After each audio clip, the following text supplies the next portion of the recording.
Now I'd like to invite some of the heroes, really, law enforcement professionals here to speak, say, for just a few minutes. The Biden border bloodbath, they want to talk about it, and we will talk about it. Our country is in trouble. We're a nation in decline. We're not going to let it happen. We've got to stop it. We've got to win on November 5th, and it's all going to stop, and it's going to stop very quickly. Thank you very much.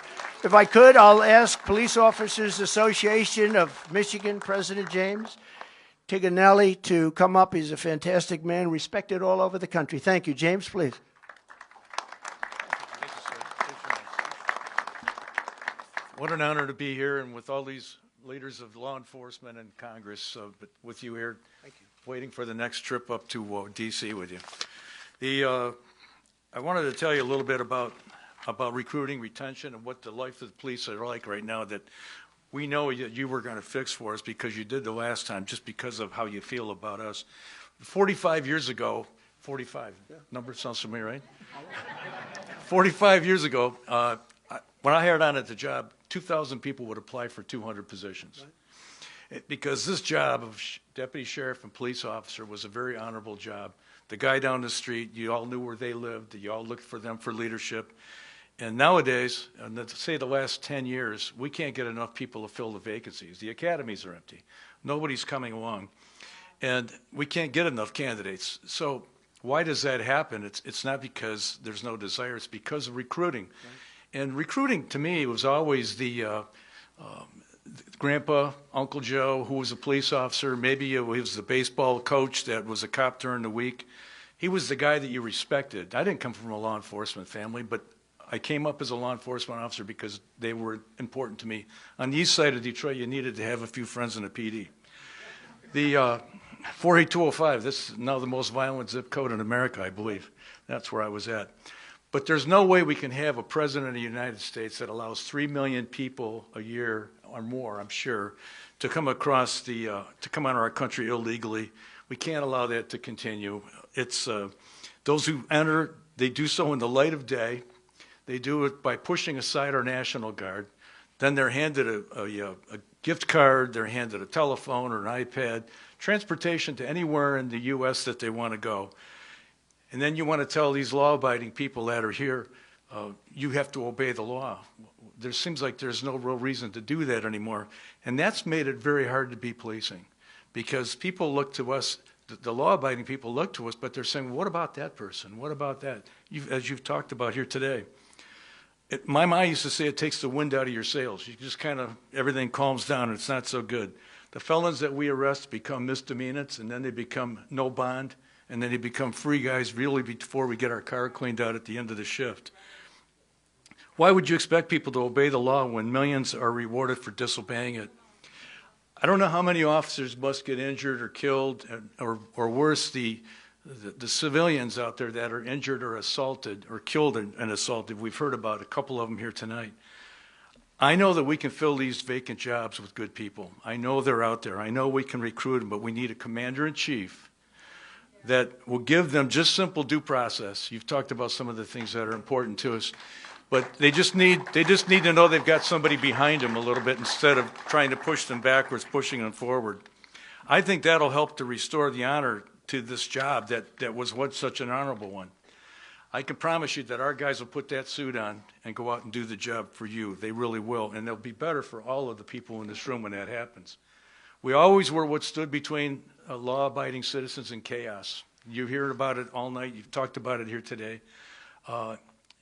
Instead of those efforts to make the United States look weak and poor and average, we need you. We need you to make America look great again, and I know you have that. I know it's there. Last week when you went to New York and you attended the viewing of Jonathan Doerr, I just wanted you to know that brought honor to every police officer, every deputy sheriff, every law enforcement officer, wherever we were in this country. When we saw what you did, it was like, that's cool. That's us. That's a boost for all of us. It was so good. I hope that you'll consider with the Congress and the Senate here that we have that you'll support legislation to make a death penalty for killing a police officer while on duty. And I'll leave you with this. We supported you. We endorsed you in 2016. We were the first guys in Michigan. And you sent me a little video, and we still have it. We were proud to do it. We were there in 2020, and I'll tell you, we're here in 2024. And today, on behalf of 12,000 law enforcement people that the Police Officers Association of Michigan represent, we want you to accept our endorsement for President of the United States. Very important. You got it. Thank you for the time. Thank you very much. Wow. Thank you very much. That's very nice. That's a great honor, and thank you very much. And we will make you proud. We will make you proud. I do want to thank the family because I met with Stephanie. That's Jonathan's beautiful wife, Jonathan Diller, and I met with the whole family. These are incredible people. What happened to Jonathan should never have happened, and they were just devastated.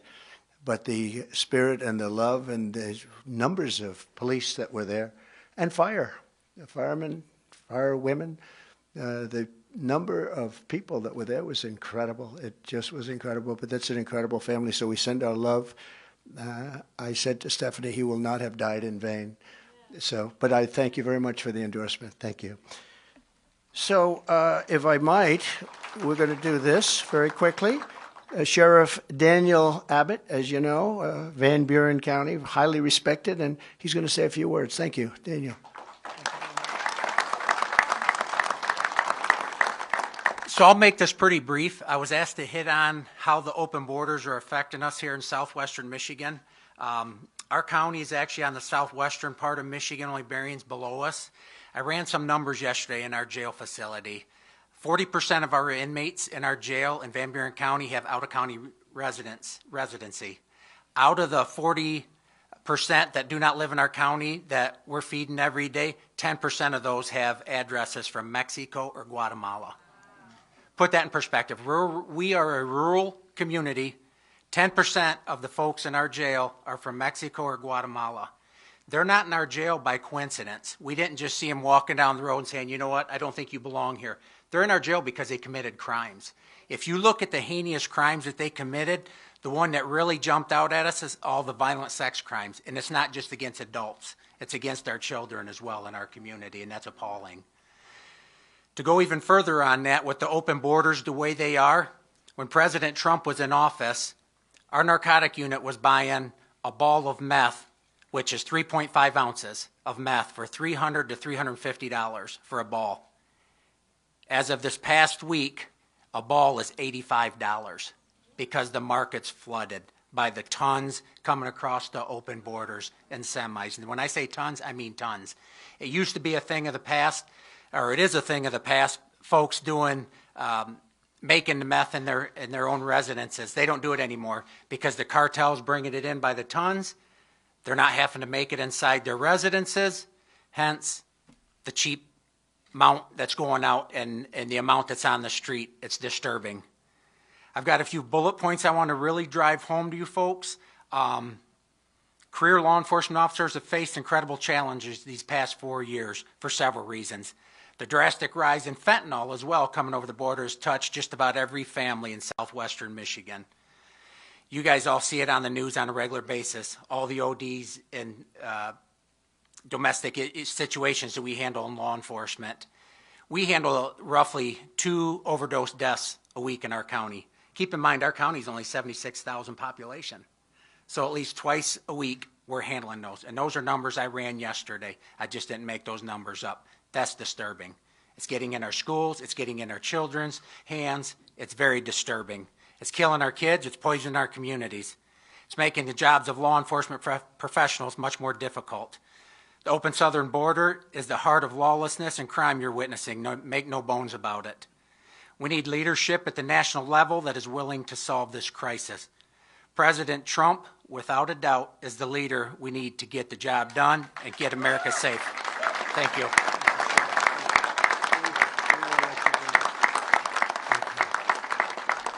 Thank you very much. Allegan County Sheriff Frank Baker to say a few words, please. Frank. Thank you, Frank. Thank you, Mr. President. It's truly an honor to be here today and talk about something that's very near and dear to my heart, as well as my fellow sheriffs, and that's safety within our communities. And one of the biggest things that we're facing now, and Sheriff Abbott mentioned it, is the crime, the level of crime we're seeing, but the amount of narcotics, the illegal narcotics, whether it's methamphetamine or fentanyl, it's devastating our communities. And something needs to be done about that. And the only way we can do anything is to secure the border. A lot of times people ask me, the border's a long way from Allegan County, and yes it is, but there's not a day goes by that's not impacting what happens in our county because of the amount of drugs that we're seeing. We used to be known as the meth capital of the world, jokingly people would say, because of the number of methamphetamine labs that we'd made arrests for. We don't make arrests for methamphetamine labs anymore. I mean, it's a thing of the past, because the illegal drugs that we're seeing now, the crystal methamphetamine, is so cheap, as Sheriff Abbott had mentioned, it's cheaper to buy it than it is to make it. So we have a crisis on our hands, and we need help. And part of that help is going to be securing our borders. So I appreciate you taking the time to meet with us today to talk about this important topic to us, because there are a lot of tragedies that are happening. You mentioned it with Ruby Garcia. In fact, a couple of our deputies made the arrest of the suspect in that case last month.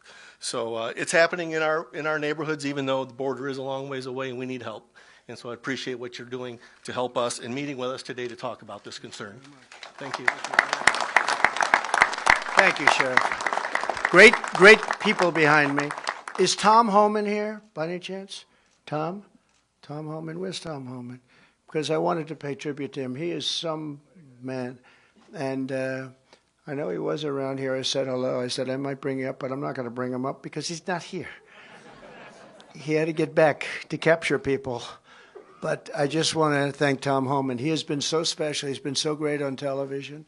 He's been so respectful of the job that we did as an administration. We had such great numbers, and we took over a tough situation, and we had great numbers. In 2016, I ran on the border, and in 2020, we did such a good job, I couldn't even talk about the border. The people would say, sir, they don't want to hear about the border. I said, no, we did a great job. We have to talk about it. Sir, they don't care. You fixed the border.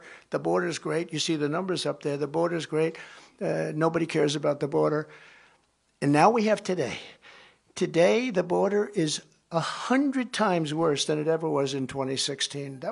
I call it peanuts. That was peanuts. That was small time. And today it's the worst border anywhere, I think, in the world. There's never been a border like this anywhere in the world where millions and millions of people are coming. Thousands of people come over an hour. And there's never been anything like it. We're going to fix it. We're going to close it.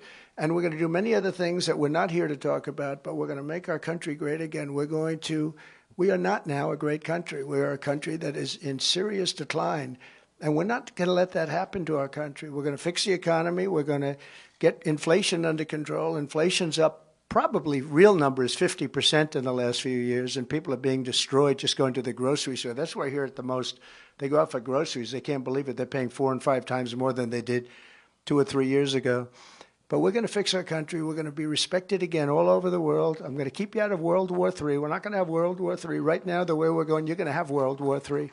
And we're going to do a real job. We gave you the largest tax cut in history, largest regulation cuts in history.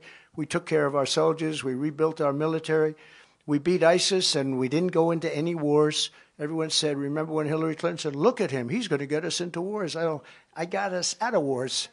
And but we knocked out ISIS, and we knocked out everything we had to do, and we rebuilt that military to a level. Unfortunately, he gave a lot of it away to Afghanistan. But as much as it was a small portion compared to what we did. We rebuilt our entire military, and I'm very proud of it. We have a great military. They're not woke like people think. A couple of people on top are. They'd like to be, but we're not. Our military is amazing. What they did with ISIS was supposed to take 4 years, and it took me a couple of months to knock out ISIS 100%. You remember I had it down to 97%, and the media started saying, sir, it's not 100%. I said, I've got problems. I better do it. So we took a few more weeks, and we got it down to 100%, and they admit it. And just one of those things. But the people behind me are incredible people. They're heroes. They're heroes. And you have a couple that are going to be elected very soon, and they're going to do a real job. They love Michigan. They love the country, and they're going to do a real job. It's an honor to be here. I'll be back a little bit before November 5th. I'll be back as many times because this is a very important state. You win Michigan, you win the election. You win Michigan, you're going to win the election. And so we'll be back, and we'll be back to Wisconsin. I'm heading for Wisconsin right now, and we're going to be back there quite a bit too. We're going to put it all out, because if we don't win on November 5th, I think our country is going to cease to exist. It could be the last election we ever have. I actually mean that. We don't win. I think this could be the last election we ever have. That's where our country's going. So I just want to thank you all. Thank you very much. And I just want to thank you all very much. It's an honor. I'll see you soon. And again, give these people a big round of applause. Thank you very much. Thank you.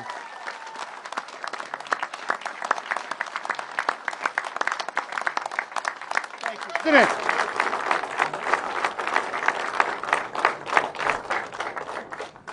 Mr. President, do you support the 6-week abortion ban that the Florida Supreme Court just upheld? We'll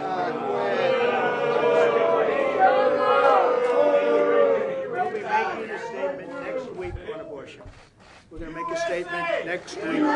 What would you tell Prime Minister Netanyahu? USA! USA! USA! USA! USA! Mr. President, what would you tell Prime Minister Netanyahu after the death of aid workers?